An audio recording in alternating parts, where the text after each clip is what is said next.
Hello everyone, Jules here for WhatCulture.com, and I hope you're all well and looking spiffing as you likely sit on the bog watching this, because today we're actually going to be talking about another type of release that's also a little bit stinky. Now, everyone knows that half of the battle when it comes to games development is that once you've finished your product, that you're going to have to convince people to get on board the hype train. Hence why we get a slew of tech demos, vertical slices, and of course, more trailers than even the most British of holiday getaways would see. Ah, Minehead, I miss your trash-filled beaches. Anyway, what I thought I'd do today with the help of resident nest head Josh Brown is go through the times when trailers got us all frothy but left us feeling a little bit deflated when the eventual title dropped. I'm Jules, this is WhatCulture.com, and these are 10 video game reveal trailers better than the final release. Number 10, Dead Island. The reveal for the original Dead Island gave the world one of the best video game trailers, and say it with me kids, of all time! Chronicling the death of a vacationing family at the hands of a horde of zombies, the heartbreaking reveal plays out in reverse, starting from the now iconic shot of the zombified face of a girl lying dead on the ground. It was basically an ad for a different game though, because tonally this video and the final product couldn't have been further apart. Hell, it was more of an ad that would be more fitting for The Last of Us than Dead Island itself, as when the game actually released with its Arcadian slapstick action, it was an ocean width of difference between the two. That's not to say that the game wasn't fun, but it did get people up in a fizz about being misled. Still though, it's an amazing short. Number 9, Splinter Cell Conviction.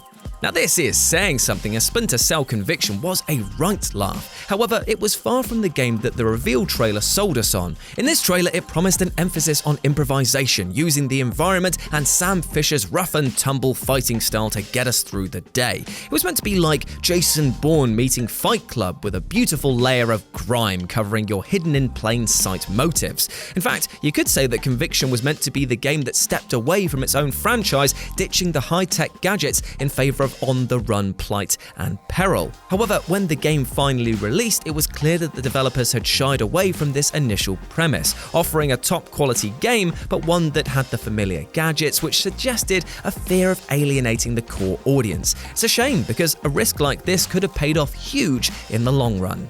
Number 8, BioShock Infinite. Now let it be known, I bloody love BioShock. I have sucked its barnacles at every given turn, and it ranks amongst my favourite trilogy ever made. However, even I have to admit that Infinite did not live up to its promises. And I'm not talking about the pre-release hype of a world that you could change, or one that tackled racism in a challenging way. I'm talking about the fact that when the footage was shown in the first gameplay trailers, it was totally different from what we actually got. In short, that footage was awe-inspiring, to the point where it should have been clear that it wasn't ever going to actually make the cut. But you know what? We dared to dream. Not only was there a major change in narrative focus, with the plot instead being primarily based around the Civil War tearing apart Colombia, but this altered story actually explains some of the more out-of-nowhere plot points that actually still made their way into the finished game, which just suggested that a ton of content had to be cut or completely revamped between these moments, which does raise a lot of questions. Likewise, the actual moment-to-moment gameplay and combat looked, and if you'll excuse the pun, infinitely better in the promotional material than in the final release. Replacing the basic firefights the players actually got, the wide-open combat arenas of the first demo were breathtaking, while the interplay between the skyhook mobility, weighty shooting, and Elizabeth's powers all looked like chaotic fun. Now, you have to respect the difficulty of implementing these ideas into consistent gameplay, but let's face it, we could have all done with a little bit more of this in the early, and less of the f***ing siren boss. Come on. Number 7, The Order 1886. The biggest mistake that The Order 1886 made was wasting the selling point that early trailers were entirely built around. Hyping up a story surrounding a band of soldiers hunting down supernatural creatures, players actually believed that the game would be full of actual human versus monster combat. Hell, they thought the game would be full stop. Instead, what players got was an anemic game with combat that just focused on shooting tons of faceless goons that just felt copy-pasted from any other third-person shooter. Now true, you do have some showdowns with enemies shaggier than Josh Brown on the weekend, the mad rutter that he is, but they were few and far between. The Order teased such a vibrant and interesting world, yet for some reason refused to put those actual elements that people cared about at the forefront of its game. Number 6. Aliens Colonial Marines. Aliens Colonial Marines will easily go down in history as one of the most disappointing games. And you know what? I was going to put another of all times here, but it's so disappointing that I'm not even going to do it. I refuse, because this game is hot garbage. Hyped up for years, the faithful adaptation from Gearbox, the studio responsible for the adored franchises like Borderlands and Brothers in Arms, was supposed to be the definitive Aliens adaptation. Instead, it ignited one of the biggest controversies the industry has ever seen. Now, in hindsight, it's easy to look back and see the warning signs, but until players had the game in their own hands, there was no reason to doubt that it would be anything other than good. The graphics looked great, the gameplay looked tense, and the AI looked like it would actually emulate the fearsome xenomorph properly. However, what we got was less a game that respected the lore of the franchise and instead flushed it out into space. Brilliant. Also, side note, this is one of Ash's favourite games. The woman has zero taste and is a peasant of culture. Just thought I'd share that with you. Number 5. Fuse. The original trailer for Fuse, which was then originally called Overstrike, was exactly the type of third-person shooter that you'd expect to see from Insomniac Games. Colourful, chaotic, and full of personality, the team-based action game revelled in the unique abilities of its core group of heroes, adopting a cartoonish aesthetic that was only really being championed by the likes of Borderlands at the time. However, when EA decided that third-person shooters could only succeed if they copied Gears of War, they just smeared it in grey and brown and rebranded it as Fuse, a by-the-numbers and serious action game that threw all of the elements that made the original Overstrike so bloody memorable. Gutted of its personality and even stripped of its unique power-based combat system in favour of just straight-up tactical shooting, the game which previously boasted so much character looked about as soulless and uninspired as I do when I'm bedding one of your mothers. Honestly, when you've got 30 a night to get through and a cock that ends up looking like a pepperami by the end of things, it is a right yawn fest. Also, that's my one per list. Number 4. Duke Nukem Forever. Although Duke Nukem Forever was technically revealed multiple times during its long stint in development hell, when it finally re-emerged shortly before its release, this time with a new developer in the form of Gearbox Software and a new announcement trailer, the wait actually almost seemed worth it. Sure, the graphics looked a little rough around the edges, which was to be expected from a game that had been gestating for so long, but it offered something fans truly wanted: unfiltered and pure as piss made from gravy, Duke Nukem. It was cheese, it was masculine to the point of becoming a sweaty singularity, but it nailed the juvenile humour that put him on the map in the first place. Between Duke punching aliens in the nuts to the sweary and hilarious title cards that punctuated the gameplay, everything seemed to be in order to set up the character's grand return to gaming. Of course, not only was the final release a complete disaster, but it somehow turned Duke Nukem himself into an embarrassing old man whose jokes constantly missed the mark. Bloody hell, right there with you, mate, on that one.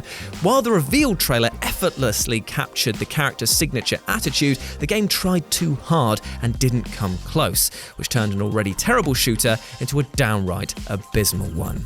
Number 3. Destiny. By now, it's pretty common knowledge that a troubled production resulted in the original Destiny being nothing like what developers at Bungie originally intended. And you know what? I liked what Destiny became. However, what we were promised in the reveal trailers was actually so much better.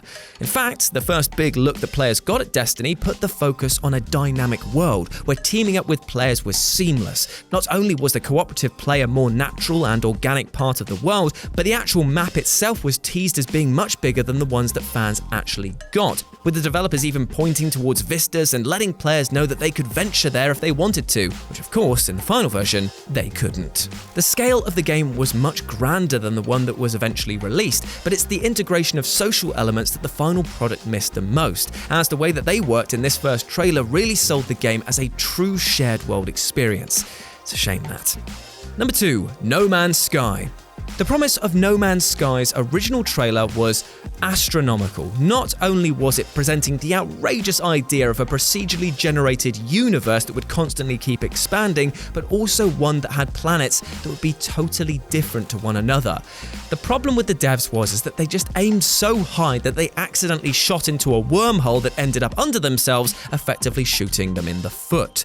And it didn't help matters by showing footage that simply wasn't in the game. Giant snake creatures, dense underwater areas, and intergalactic firefights graphics were all missing. Now true, the game is in much better shape now with a lot of added features, but for a long old while there was a reason why this game was referred to as No Man's Lie.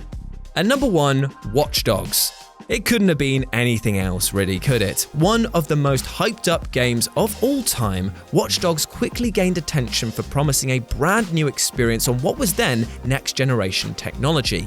Boasting amazing graphics and a tantalizing hacking system that promised to shake up the open world formula, Watch Dogs rode the hype of its initial announcement trailer even when other reveals gave players many reasons to worry about the quality that players would finally get.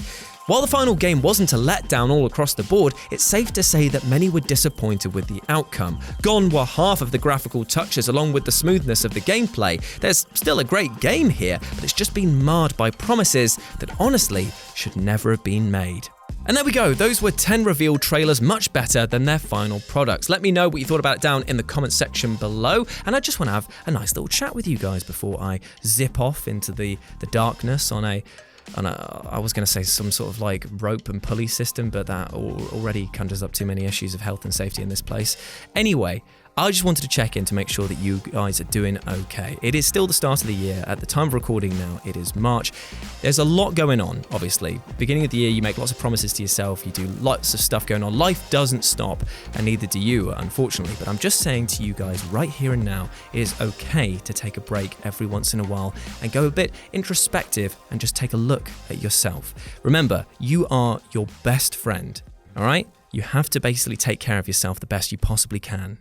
And if you can't do that, then please go and seek help, because you'll be surprised at how many people actually care. So if you want to have a chat, or if you just want to come and check out the incredibly mundane things that I get up to on a daily basis, then you can go over to Twitter and follow me at RetroJ with a 0. Remember, you have been awesome. Never forget that. I've been Jules, and I'll speak to you soon. Bye.